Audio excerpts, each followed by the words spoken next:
We begin the story with a group of inmates singing the national anthem, all in unison among the rows. That's when we meet Bomi, our protagonist. That same morning during breakfast, we also get to know his friends, Krassi and Daska. On the other side of the story is the head guard, Belki, a ruthless and very strict man who doesn't hesitate for a second to beat the inmates mercilessly. Belki runs the prison as he pleases, and there is not a single prisoner who hides any information from him. Everyone knows they could end up in the infirmary just for hesitating when answering a question. Every morning, prisoners who demonstrate to his office to present him with an opportunity. His team is the best in the work unit, and he has a proposal for him. The offer is simple: a new position in another factory whose purpose is more important. In exchange, they will receive benefits, such as additional food and more time in the yard. But what Bomi really wants is to be allowed to visit his son, a demand that is up for discussion. The director cannot simply let him go visit his child. Instead, he offers to have the boy brought to the prison so Bomi can see him in his office while wearing different clothes, so that the child doesn't realize Bomi is actually in prison. To sweeten the deal further, Rado says that each workday will count double, meaning that 1 month of worth 2 months off the sentence. Bomi could be home in 6 months as he only has 1 year left to serve. 2 new members will join the team. One is Atura, a maximum security inmate and an absolute giant who will be needed for tasks in the new factory. The other is Igata, who has a certain knack for antagonizing Felk and is therefore constantly getting beaten. Once the inmates are taken to the factory, they begin working while Felk instructs Kofa, his subordinate, on the key points he should be aware of for their security, especially regarding Igata, who is serving a life sentence and wouldn't hesitate to stab him with a piece of metal if given the chance. As expected, Igata quickly causes trouble among his fellow inmates, who wonder why he was added to the group. As an extra security measure, Felk places his and Kofa's weapons in a security box. They cannot allow the inmates to overwhelm them and seize a weapon. That would be the end for both officers. That same afternoon, the giant Atura stops working for some reason. When the team asks what's wrong, they find a small bird injured inside the machinery. The team decides to exert some effort to rescue the bird and then continue working. But Felk has no time for that kind of foolishness. He orders Kofa to turn the machine back on, which will kill the bird and allow them to keep working. When Kofa approaches the machine, Atura loses his mind and uses his chains to trap him by the neck. He then threatens to kill Kofa unless they free the bird. But Igata decides to take advantage of this opportunity and uses Kofa's baton to attack Felk from behind and knock him unconscious.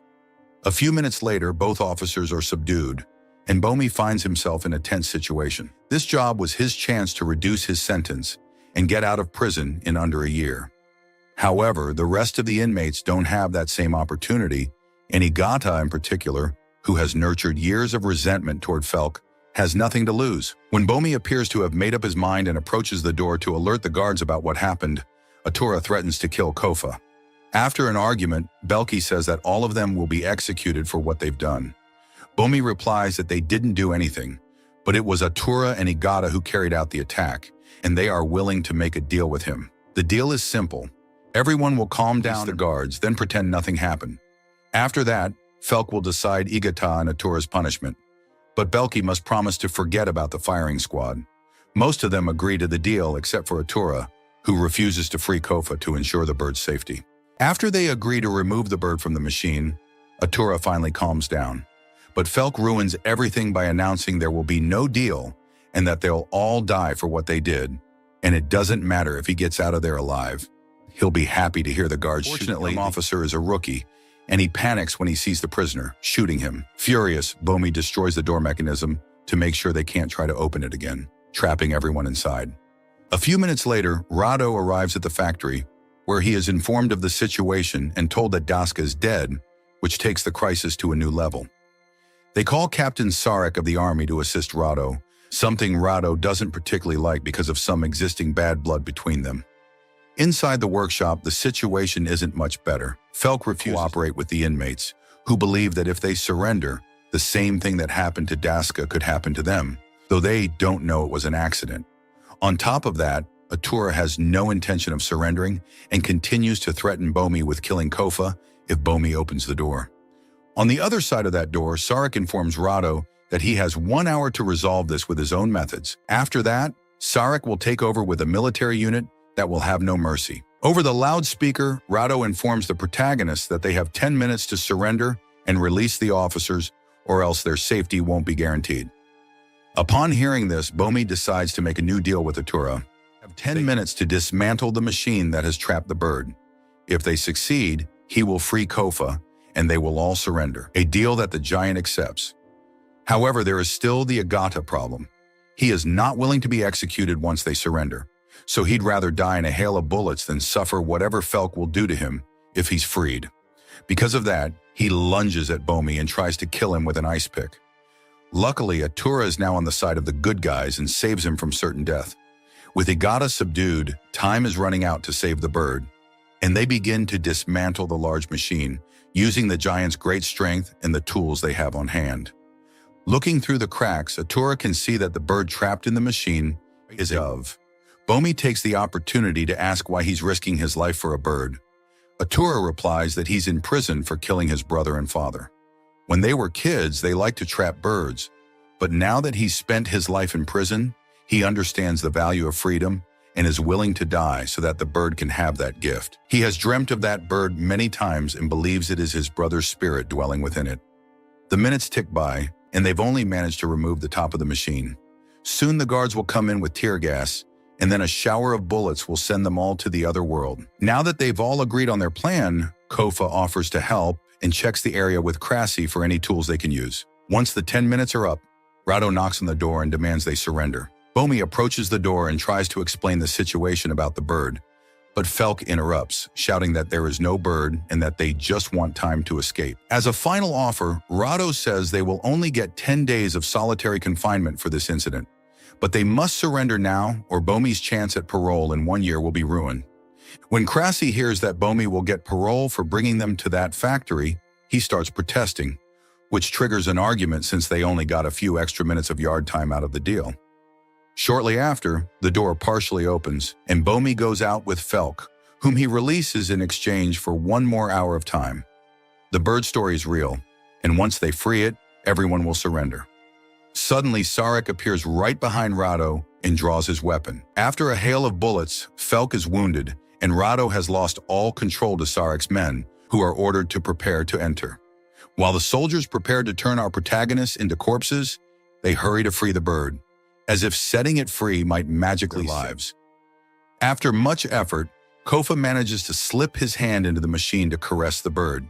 They only need to widen the opening a bit more so he can get the bird out of there. It's then that they begin to talk about the possibility of the bird being magical. Like the stories they were told as children, where you could make wishes to mystical beings. The story is so convincing that even Agata decides to help. After all, they'll probably end up dead once the military gets in, and maybe one last act of kindness could change their fate. In a moment of seriousness among the prisoners, everyone says what their wish would be, and Bomi confesses that he only wants to watch his son grow up. That's the reason he accepted the deal in the first place, and he regrets that the others didn't get a similar deal. Just then, he asks for some water, and when Bomi goes over to him, Belki reveals that the weapons are on the shelf and makes him a proposal. If Bomi brings him the weapons, he will ensure Bomi is not punished and that he's granted his freedom when the investigation begins. He'll say that Atura and Agata were responsible and that Bomi helped him detain them. Then he'll make sure Bomi is released for his cooperation, but Bomi refuses and throws the keys in his face. He doesn't trust him and won't allow him to kill everyone with those weapons. Outside, the unit is ready, and Sarek's orders are to eliminate anyone who poses a threat inside the workshop. The team has found a blowtorch, but none of them knows how to use it. The only one with some experience is Felk, who can hear the soldiers outside and knows that soon they'll all die, so it doesn't really matter much what he does. Consequently, the group frees him, and he manages to melt the bolts machine together, causing its sides to come loose so they can see the bird for the first time. Once everyone can see the bird, they get distracted, and Belki takes advantage of this moment to move up and seize the weapons. Enraged, he threatens to kill them unless they drop to the ground. But Atura remains standing and focuses on the bird.